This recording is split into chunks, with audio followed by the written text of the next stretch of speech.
설교 제목 한번 해봅니다. 기독교 신앙은 항상 현재형입니다. 기독교 신앙은 항상 현재형입니다.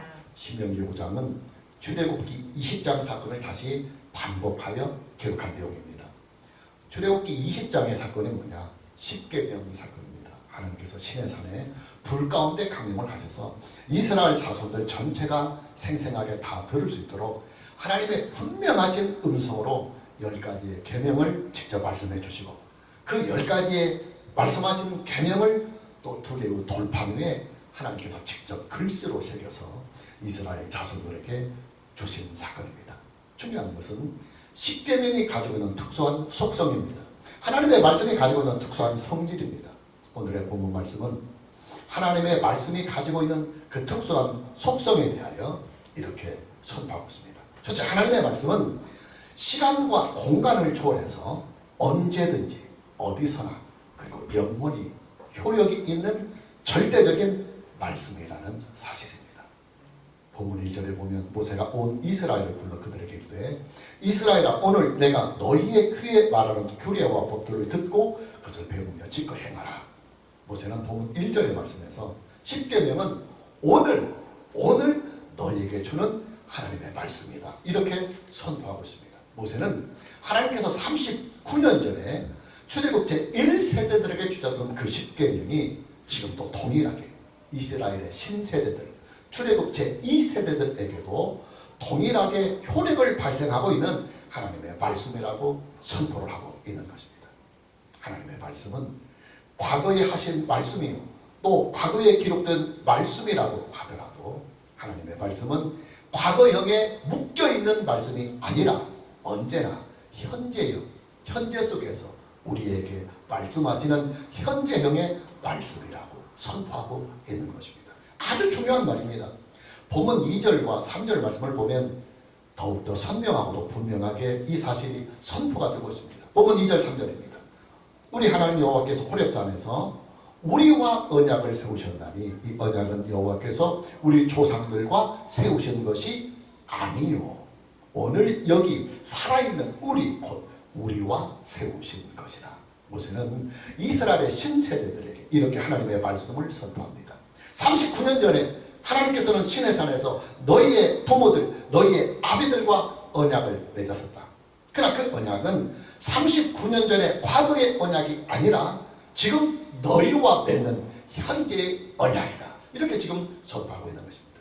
지금 모세가 하나님의 말씀을 선포하고 있는 대상은 출애굽 제1세대들이 아니라 그들의 자녀들인 출애굽 제2세대들입니다. 모세가 하나님의 말씀을 선포하고 있는 장소도 시내산이 아니라 모압 평지입니다.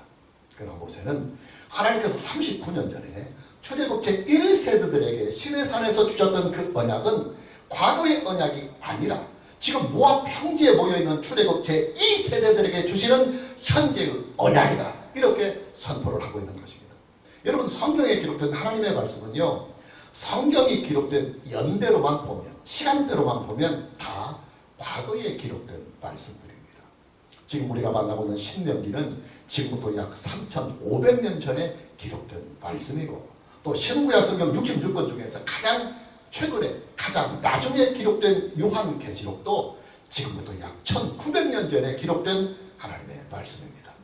그러나 3500년 전에 기록이 되고 1500년 전에 기록이 된 이 성경 말씀은 3500년 전에만 유효하고 또 1900년 전에만 효력이 발생하는 말씀이 아니라 3500년 전에 기록된 하나님의 말씀은, 성경 말씀은 지금도 여전히 유효한 하나님의 말씀이며 또 지금도 여전히 효력이 있는 하나님의 말씀이라는 사실입니다. 1500년 전에 기록된 하나님의 말씀인 성경은 지금도 여전히 유효한 하나님의 말씀이며 또 지금도 우리에게 그대로 효력이 있는 살아있는 현재의 하나님의 말씀이라는 사실입니다. 당연한 일입니다. 여러분, 하나님의 말씀은요, 하나님의 법입니다.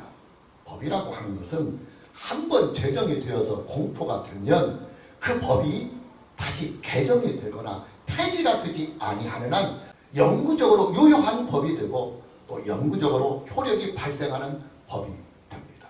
자, 우리나라의 헌법을 예로 들어봅시다. 우리나라의 헌법은 1948년 7월 17일에 공포가 된 법입니다. 그러나 2008년 7월 17일에 공포가 된 우리나라의 헌법은 과거만의 헌법이 아니라 지금 현재에도 동일하게 유효하고 또 동일하게 효력을 발생하는 현재형의 헌법, 살아있는 헌법입니다. 하나님의 말씀은 하나님의 나라의 법입니다. 당연히 한번 제정이 되어서 공포가 되면 그 법은 개정이 되거나 폐지가 되지 아니하는 한 영원히 유효한 법이 되고 또 영원히 효력을 발생하는 법이 되는 것입니다. 물론 법이라고 하는 것은 사람들의 문화의 생활과 또 수준에 따라서 수정이 되기도 하고 보완이 되기도 합니다. 당연합니다. 시대가 변하면 그 시대에 맞게 법은 수정이 되고 보완이 되는 것입니다. 하나님의 말씀은 하나님 나라의 법입니다. 하나님의 법은 그 당시의 시대적인 상황에 맞게 주어진 법이기 때문에 하나님의 구속사의 발전과 함께 하나님의 법도 수정이 되기도 하고 보완이 되기도 합니다. 예를 들면 이런 것이에요. 구약시대에 존재했던 안식일의 법은 신약시대에 와서 주일의 법으로 수정이 되고 그리고 보완이 됩니다. 또 구약시대에 존재했던 제사의 법도 예수님의 십자가 사건이 있었던 그 이후로부터는 수정이 되고 보완이 됩니다. 제사 그 자체가 아예 폐지가 되어버립니다.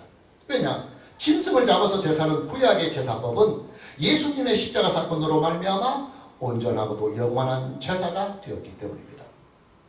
구약시대에 존재했던 제사장법도 신약시대에 와서는 수정이 되고 보완이 되었습니다. 구약시대의 제사장은 아론의 아들들에게만 허락이 된 직분이지만 신약시대에 와서는 예수 그리스도를 믿는 모든 자들이 다 제사장이 되는 것입니다. 그러나 여러분, 신약 성경은요 하나님의 말씀의 완성입니다. 그리고 신약 성경은 하나님 계시의 완성입니다. 그리고 신약 성경은 하나님 나라의 법의 완성입니다. 따라서 신약 성경은 수정이나 보완이 전혀 용납이 되지 아니합니다.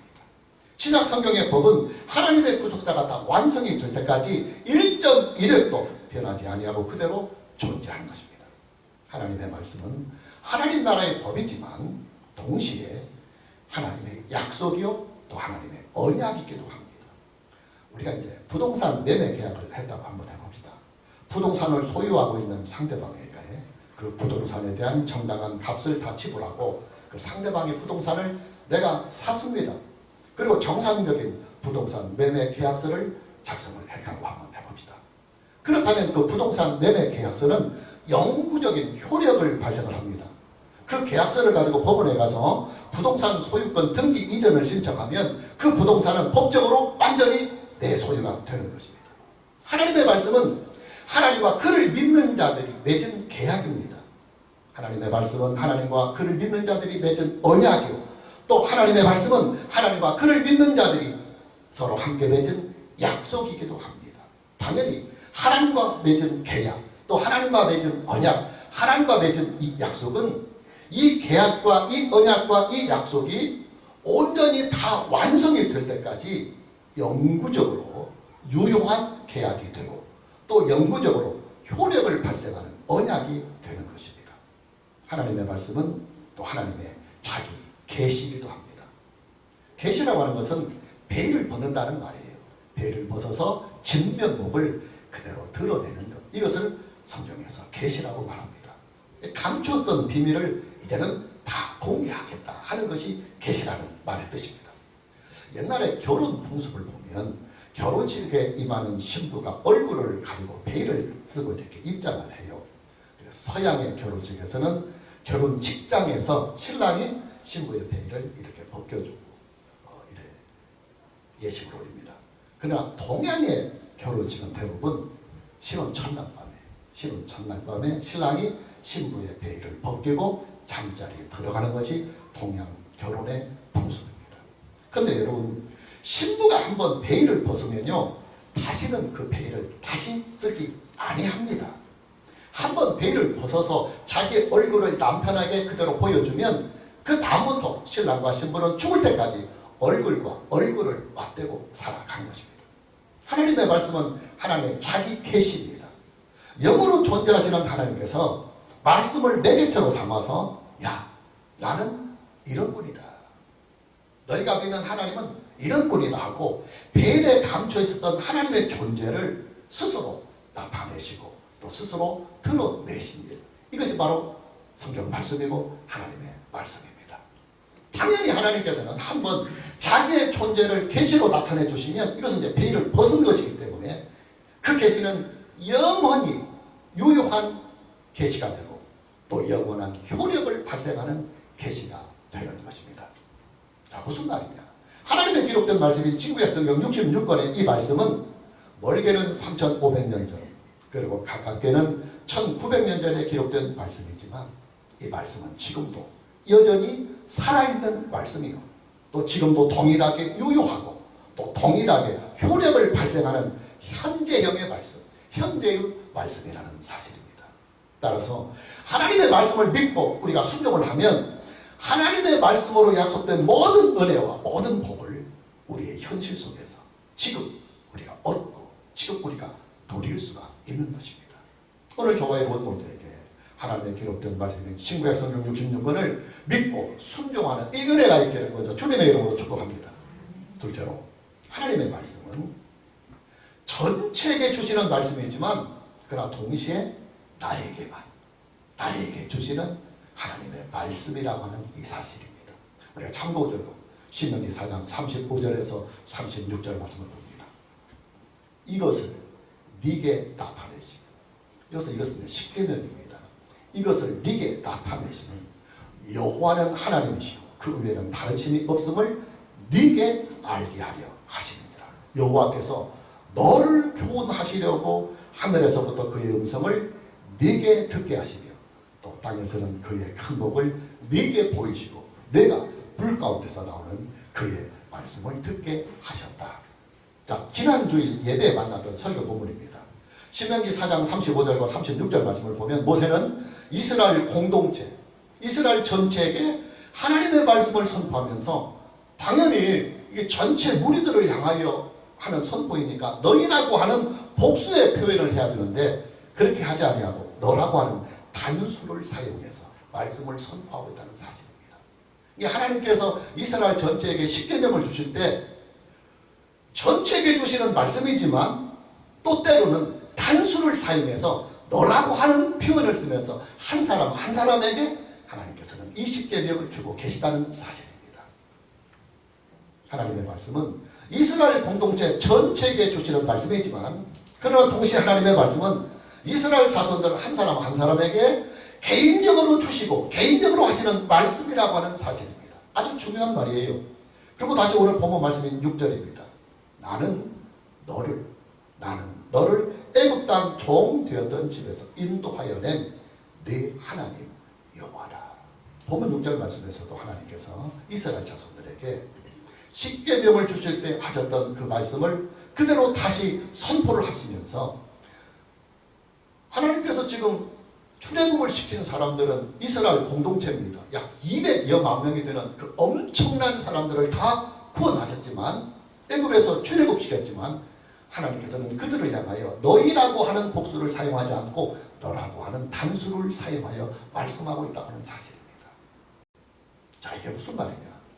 하나님께서 이스라엘 공동체에게 주시는 십계명은 이스라엘 공동체 전체에게 주시는 하나님의 말씀이면서도 동시에 하나님의 이 말씀, 즉 십계명은 이스라엘 공동체를 이루고 있는 이스라엘 백성들 한 사람 한 사람 개인적으로 주시는 개인적인 말씀이라고 하는 사실입니다. 여러분, 하나님의 기록된 말씀인 신구약 성경 66권은요 하나님께서 인류 전체에게 주시는 말씀이 맞습니다. 그리고 범위를 좀 더 좁혀서 말하면 성경 말씀은 하나님께서 구원하신 모든 자들에게 주시는 말씀이 맞습니다. 그러나 동시에 하나님의 말씀은 나에게 하시는 말씀이요 그리고 나에게 주시는 말씀입니다. 하나님의 말씀과 나와의 관계에서 언제나 1대1의 관계에서 나는 하나님의 말씀 앞에 서 있고 하나님의 말씀을 만나고 있는 것입니다. 하나님의 말씀 앞에 서 있는 나는 하나님의 말씀과 내가 1대1의 관계에서 마주하고 있는 말씀이며 또 하나님의 말씀을 듣고 있는 나는 하나님의 말씀과 내가 1대1의 만남으로 마주 서 있는 것입니다. 우리는 이 말씀을 때마다 그렇게 말하고 있습니다. 하나님의 기록된 말씀인 신구의 성경 66권은 이중적인 속성이 있습니다. 그 이중적인 속성이 뭐냐? 첫째는 로고스요. 그리고 둘째는 레마의 속성을 동시에 가지고 있습니다. 로고스라고 하는 것은 하나님의 절대적이며 보편적인 진리의 말씀을 우리가 평상적으로 일컫는 말입니다. 그래서 신구의 성경 66권은 로고스입니다. 하나님께서 인류 전체에게 주시는 보편적이며 일반적이며 절대적인 하나님의 진리의 말씀입니다. 로고스는 창조자이신 하나님께서 그의 피조물인 인류 전체에게 주시는 구원의 말씀입니다. 로고스는 절대적인 신이시며 절대적인 선이시며 절대적인 의이시며 절대적인 진리이신 하나님께서 그의 피조물들인 인류 전체에게 주시는 선과 의와 진리의 말씀입니다. 그러기에 로고스는 하나님께서 인류에게 주신 보편적인 말씀이 되는 것입니다. 자, 그럼 레마는 뭐냐? 성경에 기록된 보편적인 하나님의 이 진리의 말씀을 하나님께서 나에게 1대1의 관계에서 주시는 말씀을 내가 믿고 내가 순종할 때 로고스는 하나님께서 나에게 주시는 특별한 레마다. 그래서 레마라고 말하는 것입니다. 자, 이런 예를 한번 들어보겠습니다. 최근 코로나 사태로 인해서 정부에서는 코로나 예방을 위한 매뉴얼을 만들어서 전 국민에게 홍보를 했습니다. 가장 대표적인 매뉴얼이 뭐냐면 지금 저와 여러분이 쓰고 있는 마스크 착용입니다. 여러분, 이 매뉴얼은요, 전 국민을 대상으로 하는 코로나 예방 수칙입니다. 보편적이며 일반적인 매뉴얼입니다. 그러나 그 보편적이고 일반적인 매뉴얼을 내가 내 것으로 소화를 해서 내가 잘 지키면 내게 큰 유익이 옵니다.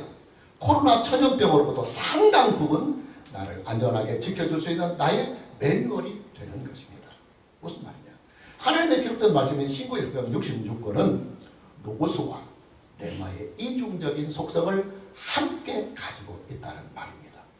로고스는 하나님의 절대적이며 보편적인 진리로서 주어지는 말씀이요, 레마는 하나님의 그 절대적이며 보편적인 진리의 말씀을 내게 주시는 말씀으로 내가 믿고 순종할 때 하나님의 말씀이 그대로 나에게 효력을 발생하게 하는 특별한 말씀이 된다는 말입니다.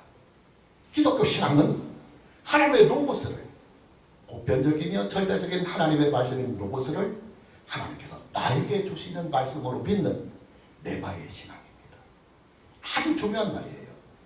하나님의 절대적이며 보편적인 진리의 말씀을 하나님께서 나에게 주시는 말씀으로 믿고 나에게 주시는 말씀이기 때문에 내가 개인적으로 그 말씀을 믿고 순종을 할 때 하나님의 절대적이며 보편적인 진리의 말씀은 그대로 나에게 효력을 발생하게 하고 그리고 말씀이 가지고 있는 유효한 능력과 은혜와 복을 내게 주시는 것입니다. 여러분, 성경이 인류에게 뭐라고 선포하고 있습니까? 성경은 인간의 생명과 인간의 인생과 인간이 살고 있는 모든 환경은 하나님께서 창조하셨다.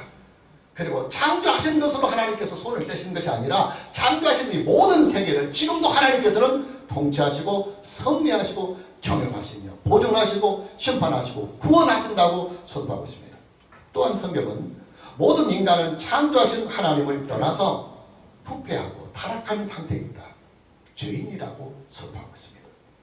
그러기에 성경은 타락한 인간에게 하나님의 형벌이 뒤따르고 또 하나님의 심판이 있고 그 형벌과 심판으로부터 구원이 필요한 존재라고 성경은 선포하고 있습니다.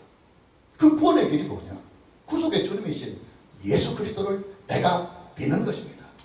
예수 그리스도를 나의 구속의 주님으로 믿고 예수 그리스도를 나의 믿음의 주님으로 믿고 예수 그리스도 안에서 하나님을 경외하는 일입니다. 여러분, 성경이 말씀하고 있는 이 말씀들은요, 다 로고스입니다. 하나님께서 타락한 인류의 구원을 위해서 주시는 하나님의 절대적이며 그리고 보편적인 로고스의 말씀입니다. 자, 중요한 것은 하나님의 절대적이며 보편적인 이 로고스 말씀이 나에게 효력을 발생하게 하는 접촉점이 어디에 있느냐 하는 사실이에요. 성경에 기록된 하나님의 절대적이며 보편적인 이 로고스의 말씀을 하나님께서 나에게 주시는 특별한 말씀으로 내가 믿고 나에게 주신 말씀이기 때문에 내가 그 말씀을 순종하고 따라갈 때 로고스인 절대적이며 보편적인 하나님의 그 창조자로서의 절대적인 권세 있는 말씀이 나에게 효력을 주고 나에게 유효한 말씀이 되고 나를 지켜주고 나를 구원하시는 하나님의 능력 있는 말씀이 되는 것입니다.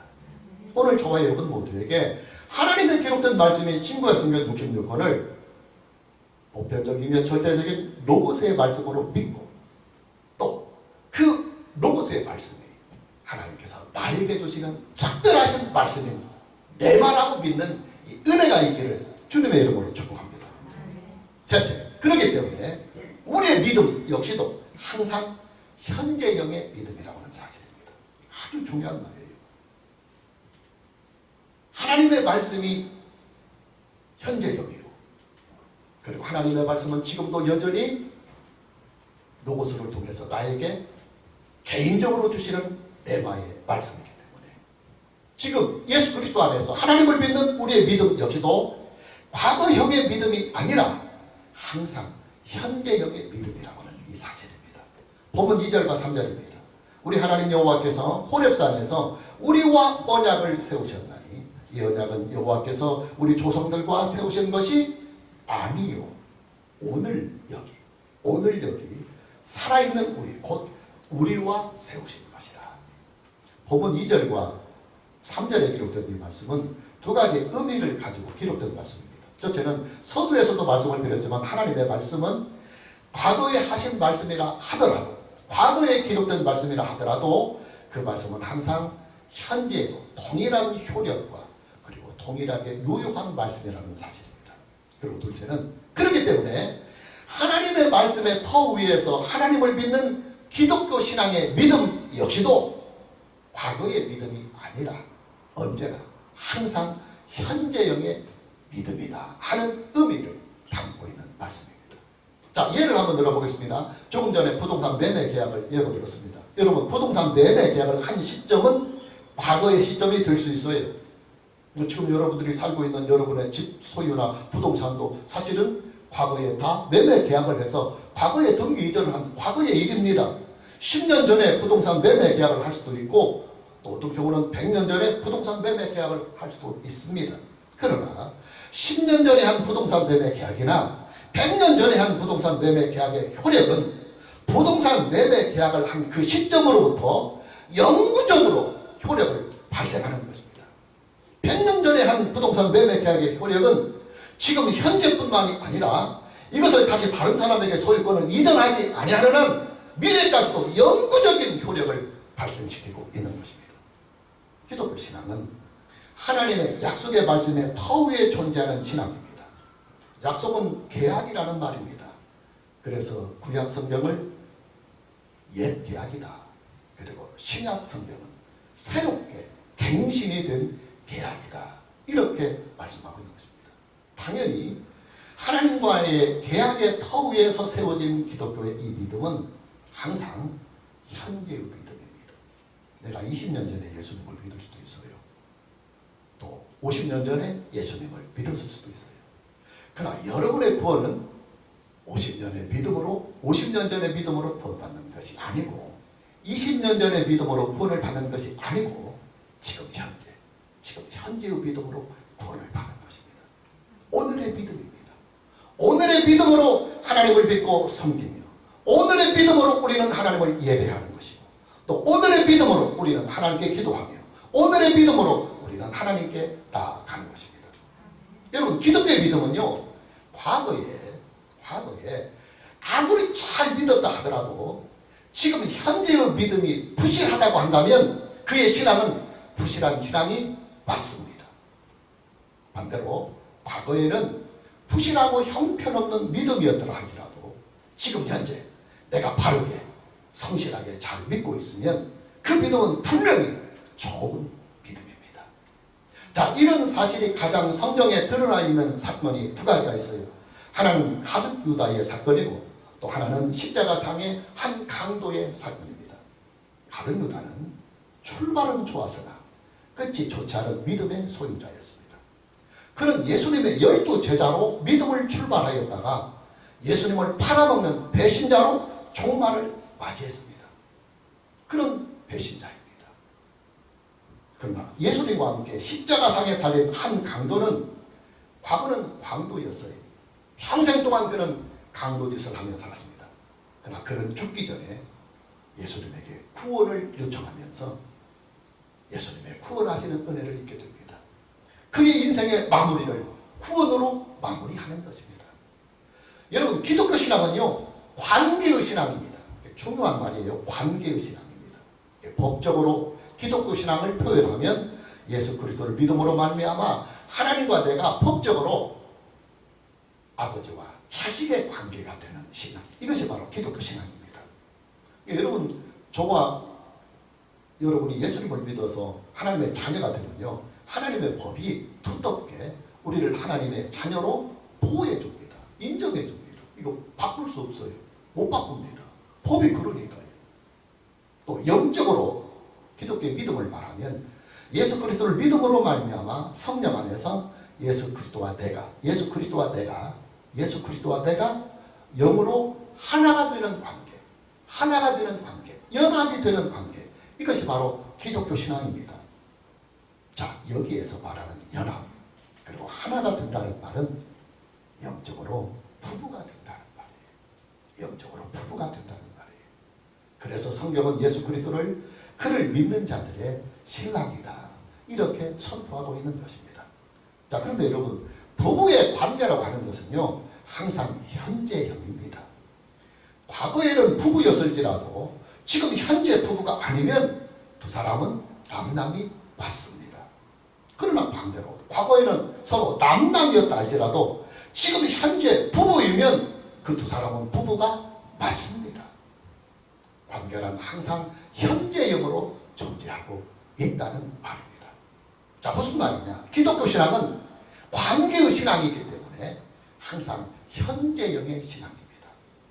과거의 믿음이 아니라 항상 지금 현재의 믿음으로 하나님과 관계를 맺는 것이 기독교 신앙의 특징입니다.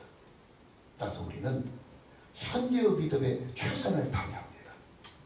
과거의 믿음을 가지고 자꾸만 우려먹고 또 우려먹어서는 안 돼요.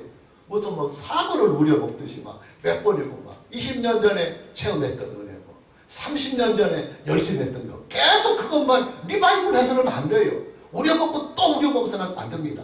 반대로 과거의 잘못으로 자꾸만 자책을 하고, 내가 30년 전에 20년 전에 이렇게 큰 잘못을 하고 어제도 이렇게 잘못을 하고 한 달 전에 이 잘못을 하고 그 과거에 잘못한 과거의 그 자책에서부터 벗어나지 못하는 이 믿음 생활을 할 이유가 기독교 신앙에는 전혀 존재하지 않습니다. 왜냐하면 기독교 신앙은 언제나 항상 과거형의 신앙이 아니라 현재형의 신앙이기 때문입니다. 과거의 신앙이 좋아도 오늘의 신앙이 나쁘면 그는 분명히 나쁜 신앙을 가지고 있는 것이며, 과거의 신앙이 나쁘고 잘못되었다 할지라도 지금 나의 믿음이 온전하고 그리고 성실하다고 하면 하나님께서는 그의 믿음을 지금 아주 기쁘게 받으시고 인정을 하시는 현재형의 믿음, 이것이 바로 기독교의 믿음의 성성입니다. 오늘 저와 여러분 모두에게 오늘의 믿음 생활에, 현재의 믿음 생활에 최선을 다하는 이 은혜가 있기를 주님의 이름으로 축복합니다. 자, 마무리합니다. 기독교 신앙은 항상 현재입니다. 기독교 신앙은 항상 현재입니다. 하나님도 현재의 하나님이요, 또 예수 그리스도의 구속의 은혜도 항상 현재의 은혜이며 현재의 사건이고, 또 성령께서 내 안에 내주하시는 일도 항상 현재의 일입니다. 내가 20년 전에 예수님을 믿어서 성령이 그때 내 안에 오셔서 내 안에 내주하시면 20년에 계시다가 떠난 것이 아니고 지금 나의 믿음이 여전히 유지되고 있다고 한다면 성령은 내 안에서 여전히 함께하고 계십니다. 이뿐만이 아닙니다. 하나님의 기록된 말씀인 신구약 성경 66권도 항상 현재형의 하나님의 말씀입니다. 성경 말씀은 항상 지금 나에게 주시는 하나님의 말씀이고, 하나님께서 직접 지금 나에게 하시는 개인적인 말씀입니다. 지금도 나에게 하나님의 말씀은 효력을 주고 계시며, 또한 하나님의 말씀은 지금도 그 말씀 안에서 나를 붙들고 있고, 나를 지키고 있고, 나를 인도하고 있고, 나를 세우고 있고, 나를 만들고 있고, 그리고 나를 지도하고 계시며, 그리고 내게 약속된 그 모든 은혜와 복을 충만하게 주시는 살아있는 현재의 말씀인 것입니다. 오늘 저와 여러분 모두에게 오늘의 믿음 생활에 과거에는 어땠다 할지라도 그것은 다 지나간 일이기 때문에 오늘의 믿음 생활에 성실과 그리고 최선을 다하는 이 은혜가 있기를 주님의 이름으로 축복합니다. 찬양합니다.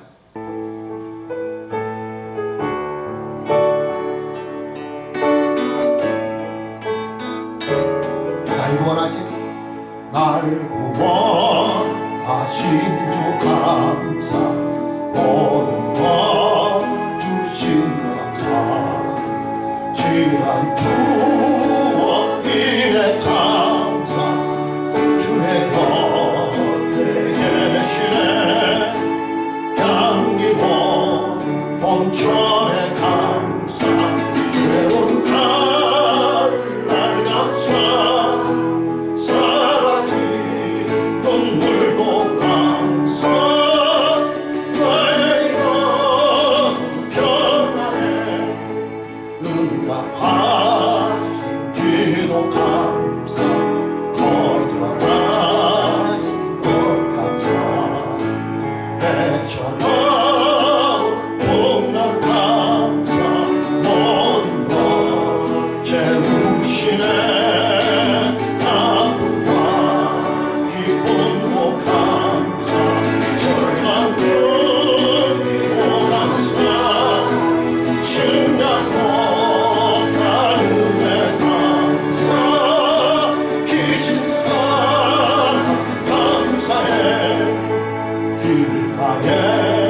장미꽃 감사 장미꽃 가시 감사 따스한 사랑의 가정 희망 부신 것 감사 기쁨과 슬픔도 감사 나를 변화를 감사